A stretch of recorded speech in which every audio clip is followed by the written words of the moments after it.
ஆதியாகமம் 42ஆம் அதிகாரம். எகிப்திலே தானியம் உண்டென்று யாக்கோபு அறிந்து தன் குமாரரை நோக்கி, நீங்கள் ஒருவர் முகத்தை ஒருவர் பார்த்து கொண்டிருக்கிறது என்ன?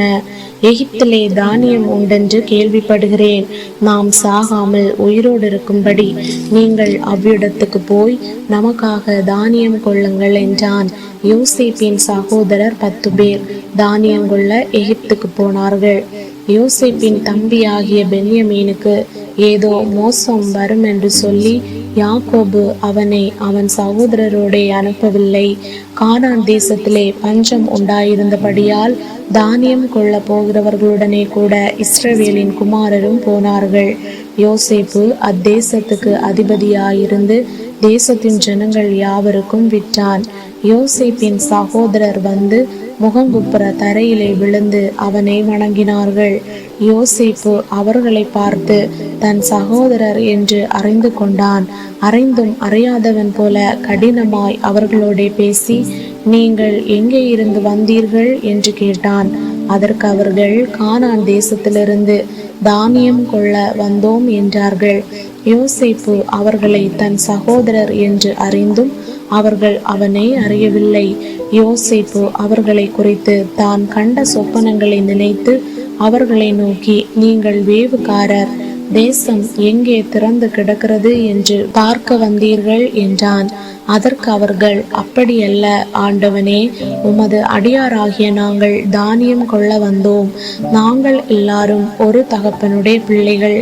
நாங்கள் நிஜஸ்தர், உமது அடியார் வேவுகாரர் அல்ல என்றார்கள். அதற்கு அவன், அப்படியல்ல, தேசம் எங்கே திறந்து கிடக்கிறது என்று பார்க்கவே வந்தீர்கள் என்றான். அப்பொழுது அவர்கள், உமது அடியாராகிய நாங்கள் 12 சகோதரர், கானான் தேசத்தில் இருக்கிற ஒரு தகப்பன் புத்திரர். இளையவன் இப்பொழுது எங்கள் தகப்பனிடத்தில் இருக்கிறான், ஒருவன் காணாமற் போனான் என்றார்கள். யோசேப்பு அவர்களை நோக்கி, உங்களை வேவுகாரர் என்று நான் சொன்னது சரி. உங்கள் இளைய சகோதரன் இங்கே வந்தாலொழிய நீங்கள் இங்கே இருந்து புறப்படுவது இல்லை என்று பார்வோனின் ஜீவனை கொண்டு ஆணையிட்டு சொல்லுகிறேன். இதனாலே நீங்கள் சோதிக்கப்படுவீர்கள். உங்கள் சகோதரனை அழைத்து வரும்படி உங்களில் ஒருவனை அனுப்புங்கள். உங்களிடத்தில் உண்மை உண்டோ இல்லையோ என்று உங்கள் வார்த்தைகள் சோதிக்கப்படும் அளவும் நீங்கள் காவலில் இருக்க வேண்டும். இல்லாவிட்டால் நீங்கள் வேவுகாரர் தான் என்று பார்வோனின் ஜீவனை கொண்டு ஆணையிட்டு சொல்லுகிறேன் என்று சொல்லி அவர்கள் எல்லாரையும் 3 நாள் காவலிலே வைத்தான். 3ஆம் நாளிலே யோசேப்பு அவர்களை நோக்கி, நான் தேவனுக்கு பயப்படுகிறவன். நீங்கள் உயிரோடே இருக்கும்படிக்கு ஒன்று செய்யுங்கள். நீங்கள் நிஜஸ்தரானால் சகோதரராகிய உங்களில் ஒருவன் காவற்கூடத்தில் கட்டுண்டிருக்கட்டும். மற்றவர்கள் புறப்பட்டு பஞ்சத்தினால் வருந்துகிற உங்கள் குடும்பத்துக்கு தானியம் கொண்டு போய் கொடுத்து உங்கள் இளைய சகோதரனை என்னிடத்துக்கு அழைத்து கொண்டு வாருங்கள். அப்பொழுது உங்கள் வார்த்தைகள் மெய் என்று விளங்கும், நீங்கள் சாவதில்லை என்றான். அவர்கள் அப்படி செய்கிறதற்கு இசைந்து, நம்முடைய சகோதரனுக்கு நாம் செய்த துரோகம் நம்மேல் சுமந்தது. அவன் நம்மை கெஞ்சி வேண்டிக் கொண்ட போது அவனுடைய மன வியாகுலத்தை நாம் கண்டும் அவனுக்கு செவி கொடாமற் போனோமே. ஆகையால் இந்த ஆபத்து நமக்கு நேரிட்டது என்று ஒருவரையொருவர் பார்த்து சொல்லி கொண்டார்கள். அப்பொழுது ரூபன் அவர்களை பார்த்து, இளைஞனுக்கு விரோதமாக பாவம் செய்யாதிருங்கள் என்று நான் உங்களுக்கு சொல்லவில்லையா? நீங்கள் கேளாமற் போனீர்கள்.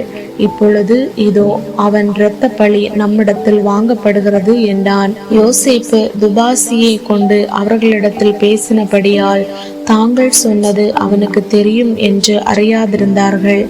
அவன் அவர்களை விட்டு அப்புறம் போய் அழுது திரும்ப அவர்களிடத்தில் வந்து அவர்களோட பேசி அவர்களில் சிமியோனை பிடித்து அவர்கள் கண்களுக்கு முன்பாக கட்டுவித்தான். பின்பு அவர்கள் சாக்குகளை தானியத்தால் நிரப்பவும் அவர்கள் பணத்தை திரும்ப அவனவன் சாக்கிலை போடவும் வழிக்கு வேண்டிய ஆகாரத்தை கொடுக்கவும் யோசேப்பு கட்டளையிட்டான். அப்படியே அவர்களுக்கு செய்யப்பட்டது. அவர்கள் அந்த தானியத்தை தங்கள் கழுதைகள் மேல் ஏற்றிக்கொண்டு அவ்விடம் விட்டு புறப்பட்டு போனார்கள்.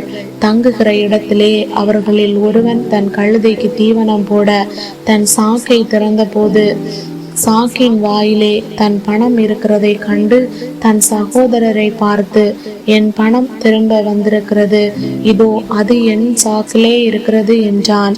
அப்பொழுது அவர்களுடைய இருதயம் சோர்ந்து போய் அவர்கள் பயந்து ஒருவரை ஒருவர் பார்த்து, தேவன் நமக்கு இப்படி செய்தது என்ன என்றார்கள். அவர்கள் கானான் தேசத்தில் உள்ள தங்கள் தகப்பனாகிய யாக்கோபினிடத்தில் வந்து தங்களுக்கு சம்பவித்தவைகளை எல்லாம் அவனுக்கு அறிவித்து, தேசத்துக்கு அதிபதியாயிருக்கிறவன் எங்களை தேசத்தை வேவு பார்க்க வந்தவர்கள் என்று எண்ணி எங்களோட கடினமாய் பேசினான். நாங்களோ அவனை நோக்கி, நாங்கள் நிஜஸ்தர், வேவுக்காரர் அல்ல. நாங்கள் 12 சகோதரர், ஒரு தகப்பன் புத்திரர். ஒருவன் காணாமற் போனான், இளையவன் இப்பொழுது கானான் தேசத்தில் எங்கள் தகப்பனிடத்தில் இருக்கிறான் என்றோம். அப்பொழுது தேசத்தின் அதிபதியானவன், நீங்கள் நிஜஸ்தர் என்பதை நான் அறியும்படி உங்கள் சகோதரரில் ஒருவனை நீங்கள் என்னிடத்தில் விட்டு பஞ்சத்தினால் வருந்துகிற உங்கள் குடும்பத்துக்கு தானியம் வாங்கி கொண்டு போய் கொடுத்து உங்கள் இளைய சகோதரனை என்னிடத்தில் அழைத்து கொண்டு வாருங்கள். அதனாலே நீங்கள் வேவுக்காரர் அல்ல, நிஜஸ்தர் என்பதை நான் அறிந்து கொண்டு உங்கள் சகோதரனை விடுதலை செய்வேன். நீங்கள் இந்த தேசத்திலே வியாபாரமும் பண்ணலாம் என்றான் என்று சொன்னார்கள். அவர்கள் தங்கள் சாக்குகளில் உள்ள தானியத்தை கொட்டுகையில் இதோ அவனவன் சாக்கிலே அவனவன் பண முடிப்பு இருந்தது. அந்த பண முடிப்புகளை அவர்களும் அவர்கள் தகப்பனும் கண்டு பயந்தார்கள். அவர்கள் தகப்பனாகிய யாக்கோபு அவர்களை நோக்கி, என்னை பிள்ளையற்றவன் ஆக்குகிறீர்கள். யோசேப்பும் இல்லை, சிமியோனும் இல்லை, பென்யமீனையும் கொண்டு போக பார்க்கிறீர்கள். இதெல்லாம் எனக்கு விரோதமாய் நேரிடுகிறது என்றான். அப்பொழுது ரூபன் தன் தகப்பனை பார்த்து, அவனை என் கையில் ஒப்புவியும், நான் அவனை திரும்ப உம்மிடத்தில் கொண்டு வருவேன். அவனை கொண்டு வராவிட்டால் என் 2 குமாரரையும் கொன்று போடும் என்று சொன்னான். அதற்கு அவன், என் மகன் உங்களோடே கூட போவதில்லை. அவன் தமையன் இறந்து போனான், இவன் ஒருவன் மீதியாயிருக்கிறான்.